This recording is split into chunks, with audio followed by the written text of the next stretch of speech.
Bismillahirrahmanirrahim. Assalamualaikum warahmatullahi wabarakatuh. Selamat sore. Izinkan perkenalkan kami, saya atas nama Hemi Yuni Purwanto, NIP 28026052595, dan rekan saya Zulkifli, NIM 28026236682. Kami dari Binus Online, jurusan Industrial Engineering. Nah, pada kesempatan sore ini, kami akan memperkenalkan atau memaparkan tentang electrical hazard, yaitu listrik terlihat aman tapi berbahaya. Periode ini sebagai bahan kami atau tugas kami untuk memenuhi community service di Binus Online.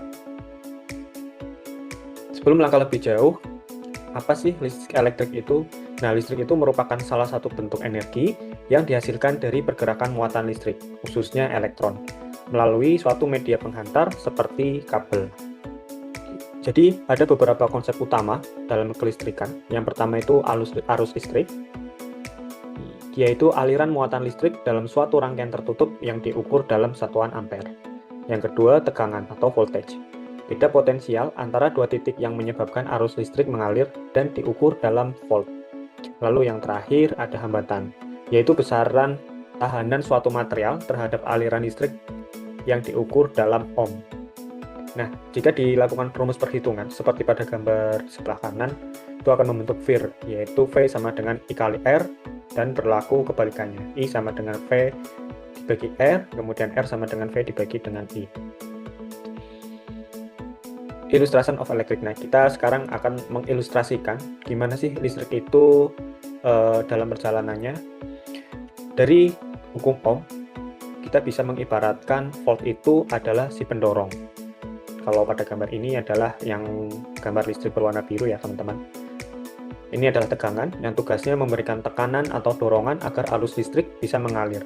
Semakin besar voltnya, maka semakin kuat arus yang dihasilkan. Kemudian yang kedua adalah ampere, yang kita namai si pengalir, seperti karakter bola hijau pada gambar. Dia adalah muatan yang sebenarnya bergerak melalui kabel atau sirkuit. Dan yang terakhir itu adalah ohm, atau kita namai si penghambat. Karakter merah pada gambar ini adalah hambatan. Dia mencoba menyempitkan jalan atau menarik tali agar si ampere, si hijau ini susah lewat. Nah, semakin kuat si ohm menarik, maka semakin kecil arus yang bisa mengalir. Jadi ini berbanding terbalik. Jika ohmnya besar, maka ampernya akan lebih kecil. Begitu juga sebaliknya. Jika ohmnya kecil, maka ampernya cenderung lebih besar. Kemudian kita akan berkenalan dengan listrik. Dalam kehidupan sehari-hari, listrik digunakan untuk berbagai keperluan seperti penerangan, pengoperasian, sistem komunikasi, hingga aktivitas industri. Kita banyak menemukan di rumah kita ada bermacam-macam perangkat yang membutuhkan listrik. Salah satunya adalah handphone. Handphone tidak bisa menyala tanpa listrik. Kemudian peralatan rumah tangga seperti setrika, kulkas, bahkan sekarang ada kompor listrik, semuanya menggunakan listrik. Nah, kami ingin memberikan pemahaman mengenai konsep dasar listrik, sehingga jika kita sudah berkenalan dengan listrik, kita akan mengetahui potensi bahaya. Karena ini sangat penting teman-teman, agar masyarakat dapat menggunakan listrik secara aman dan bijak.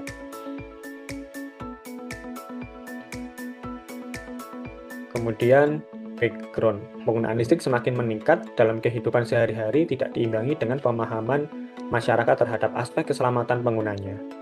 Nah, secara umum, kecelakaan akibat listrik itu terjadi dalam beberapa bentuk. Yang paling sering itu adalah sengatan listrik akibat kontak langsung. Jadi dalam keadaan listrik terbuka atau tidak memiliki isolasi, itu bersentuhan langsung dengan manusia, hewan, ataupun makhluk hidup yang lain. Itu namanya adalah sengatan listrik. Kemudian yang kedua, kebakaran akibat korsleting. Ini juga sering ditemui ketika instalasi itu tidak standar. Kemudian yang ketiga adalah kerusakan peralatan akibat tegangan tidak stabil. Kemudian apa saja sih faktor utama yang menyebabkan kecelakaan listrik? Kita uraikan menjadi 4 teman-teman. Yang pertama, kurangnya pengetahuan masyarakat tentang penggunaan listrik yang aman. Nah, yang nomor 1 ini menjadi awareness kita, menjadi salah satu fungsi kita memaparkan pada hari ini. Kemudian yang kedua adalah kelalaian atau human error dalam penggunaan peralatan listrik. Yang ketiga, instalasi listrik yang tidak sesuai standar.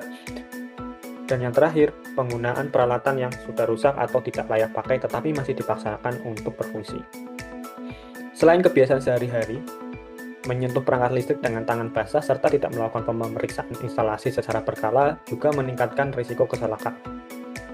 Nah, berdasarkan perspektif teknik industri, kondisi ini menunjukkan adanya masalah pada sistem keselamatan, perilaku manusia, dan manajemen risiko.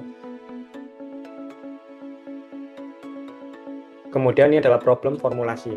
Nah, kita akan memberikan problem formulasinya. Yang pertama, apa itu electrical hazard? Pada bagian ini kita akan memahami terlebih dahulu apa yang dimaksud dengan electrical hazard atau bahaya listrik, sehingga kita memiliki dasar pemahaman sebelum membahas lebih lanjut. Kemudian, apa saja sih jenis bahaya listrik itu, dan apa itu electrical hazard? Kita akan membahas faktor-faktor penyebab kecelakaan listrik, yang umumnya berasal dari kesalahan manusia, kondisi peralatan maupun instalasi. Dan yang terakhir, apa saja bahaya listrik? Nah, dari sisi objektif, memberikan pemahaman teoritis mengenai electrical hazard, kita akan menjelaskan konsep dasar bahaya listrik serta bagaimana listrik dapat menjadi sumber risiko. Kemudian yang kedua, meningkatkan kesadaran masyarakat terhadap pentingnya keselamatan listrik.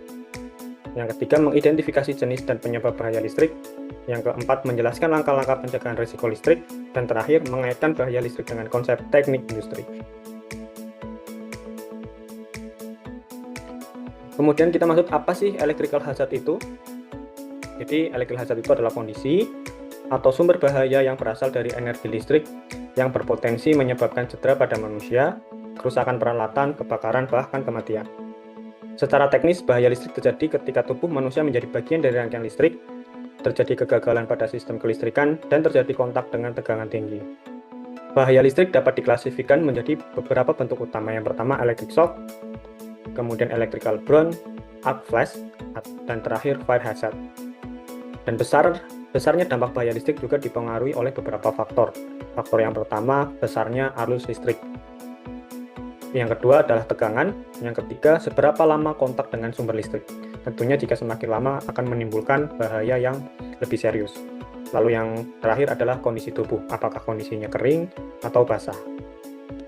Semakin besar arus dan semakin lama kontak, maka risiko cedera yang terjadi akan semakin fatal. Kemudian electric hazard types. Tipe-tipe electrical hazard yang pertama adalah electric shock atau sengatan listrik, terjadi ketika arus listrik mengalir melalui tubuh manusia akibat kontak langsung. Dampaknya biasanya bisa menjadi kejang otot, gangguan pernafasan, bahkan yang paling fatal adalah henti jantung. Lalu yang kedua adalah electrical burn atau luka bakar, yang terjadi akibat panas yang dihasilkan oleh arus listrik melewati jaringan tubuh. Nah, dampaknya ini bisa kerusakan jaringan kulit hingga organ dalam. Lalu yang kedua, luka bakar serius. Dan yang ketiga, arc flash, terjadi akibat loncatan arus listrik. Dampaknya juga sama, bisa menyebabkan luka bakar, kebutaan sementara bahkan permanen, dan yang terakhir yang paling fatal adalah ledakan dan kebakaran. Lalu yang terakhir, fire hazard atau kebakaran akibat listrik. Terjadi akibat gangguan pada sistem listrik seperti korsleting atau beban berlebih. Dampaknya ini bisa kebakaran rumah atau bangunan, kerugian material besar, dan risiko korban jiwa. Ini adalah contoh-contoh dari electric hazard pada kehidupan sehari-hari, teman-teman. Yang pertama itu penggunaan stop kontak berlebihan. Jadi biasanya kita memakai saluran stop kontak itu bisa dipakai full ya, dan sebenarnya itu tidak diperkenankan atau berisiko karena kabel menjadi panas, membuat risiko korsleting semakin naik dan berpotensi kebakaran. Lalu yang kedua, menggunakan kabel rusak atau terkelupas. Ini biasanya kita tidak pernah menyadari ya, beberapa kabel kita isolasi sendiri, ternyata itu tidak boleh banget. Lalu selanjutnya, instalasi listrik tidak sesuai standar. Biasanya bisa kita lihat dari ketidakstabilan listrik. Ini juga menimbulkan risiko kebakaran jangka panjang. Yang keempat, penggunaan peralatan listrik tanpa pengawasan. Contoh, charger tetap terpasang terlalu lama atau alat listrik menyala tanpa kontrol. Nah, kita wajib membuka atau melepas charger ataupun colokan saat tidak terpakai, teman-teman, karena ini akan menimbulkan overheating atau panas berlebihan jika tidak digunakan. Lalu yang terakhir, menggunakan listrik dengan tangan basah atau dekat air. Ini yang biasa kita abaikan. Kadang kita melakukan kontak listrik saat setelah mandi ataupun saat setelah bercuci tangan. Ini agar dihindari. Kemudian akan dilanjutkan oleh kawan saya. Silakan masuk. Baik, terima kasih Mas Devi. Saya akan melanjutkan paparan dari dampak dari bahaya listrik ini tidak hanya dilihat daripada manusia, tetapi juga pada properti, peralatan, dan lingkungan. Dari sisi manusia, listrik dapat menyebabkan sengatan, luka bakar, gangguan saraf, hingga henti jantung yang berujung fatal. Dari sisi properti, korsleting listrik bisa memicu kebakaran dan merusak bangunan. Selanjutnya, dari sisi peralatan juga bisa merusak akibat tegangan yang tidak stabil sehingga umur pakai menjadi lebih pendek. Selain itu, gangguan listrik juga berdampak pada aktivitas sehari-hari dan dapat menimbulkan kerugian sosial serta ekonomi. Jadi, satu risiko listrik bisa berdampak luas, tidak hanya pada satu aspek saja. Next.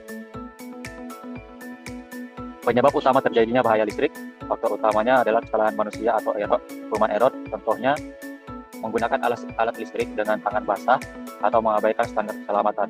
Faktor yang kedua adalah peralatan yang tidak layak pakai, seperti kabel terkelupas atau stop kontak yang longgar. Faktor yang ketiga adalah instalasi listrik yang tidak sesuai standar, misalnya tidak adanya grounding atau penggunaan kabel yang tidak sesuai kapasitas. Semua faktor ini menunjukkan bahwa sebagian besar kecelakaan listrik sebenarnya bisa dicegah jika kita lebih disiplin dan sadar terhadap risiko. Lanjut. Hubungan antara bahaya listrik dan teknik industri. Bahaya listrik ini tidak hanya secara masalah teknis, tapi juga berkaitan dengan sistem, manusia, dan juga manajemen. Dalam perspektif teknik industri, ada beberapa pendekatan utama. Pertama, aspek ketiga yang fokus pada pencegahan kecelakaan kerja. Dan yang kedua, manajemen risiko untuk mengidentifikasi dan mengendalikan potensi bahaya. Yang ketiga, human factor yang menekankan perilaku dan kebiasaan manusia. Dan yang terakhir, system thinking yang melihat keseluruhan sistem secara terintegrasi. Dengan pendekatan ini, penanganan bahaya listrik menjadi lebih terstruktur dan efektif.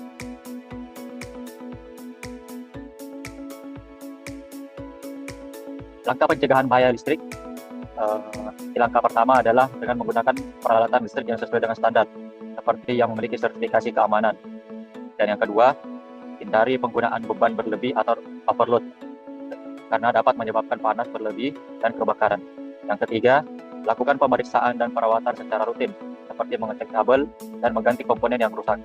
Dan yang terakhir, keempat, hindari kontak listrik dengan air, karena air dapat menyantarkan listrik dengan sangat baik.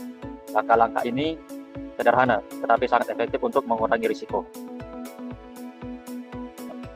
Berikut visualisasi dari panduan keselamatan di slide sebelumnya. Intinya ada 4 poin utama. Gunakan peralatan yang sudah terstandarisasi. Yang kedua, hindari beban berlebih pada stop kontak. Lakukan pemeriksaan instalasi secara rutin dan gunakan listrik dengan cara yang aman, seperti mencabut steker dengan benar. Visual ini membantu kita memahami bahwa pencegahan tidak terlalu rumit dengan kegiatan kecil yang benar. Risiko besar bisa dikurangi secara signifikan. Tips praktis yang bisa langsung diterapkan masyarakat dalam kehidupan sehari-hari. Yang pertama, cabut kabel setelah digunakan untuk menghindari risiko panas berlebih. Yang kedua, jauhkan peralatan listrik dari air. Ketiga, gunakan teknisi profesional untuk perbaikan agar instalasi tetap aman. Dan yang keempat, gunakan alat listrik yang berkualitas dan memiliki sertifikasi. Tips ini sangat relevan untuk kehidupan sehari-hari dan bisa menjadi langkah awal membangun kebiasaan aman dalam penggunaan listrik.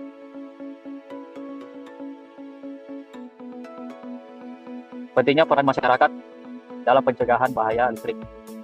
Yang pertama adalah meningkatkan kesadaran atau safety awareness dari masyarakat. Yang kedua, masyarakat harus paham bahwa listrik memiliki risiko tinggi, menerapkan perilaku aman dalam kehidupan sehari-hari, seperti tidak menggunakan alat yang rusak dan mematikan listrik saat tidak digunakan. Yang ketiga, saling mengingatkan dan peduli terhadap lingkungan sekitar. Keselamatan bukan hanya tanggung jawab individu, tetapi juga tanggung jawab bersama. Sebagai penutup, listrik memang sangat penting dalam kehidupan modern. Namun, listrik juga memiliki potensi bahaya yang besar jika tidak digunakan dengan benar. Sebagian besar kecelakaan listrik terjadi karena kesalahan manusia dan kurangnya pemahaman. Oleh karena itu, diperlukan pendekatan yang menyeluruh, baik dari sisi teknis maupun perilaku. Dalam teknik industri, hal ini dikaji melalui K3, manajemen risiko, dan human factor. Dengan edukasi yang tepat dan kebiasaan yang aman, risiko dapat diminimalkan dan lingkungan yang aman bisa tercipta. Next.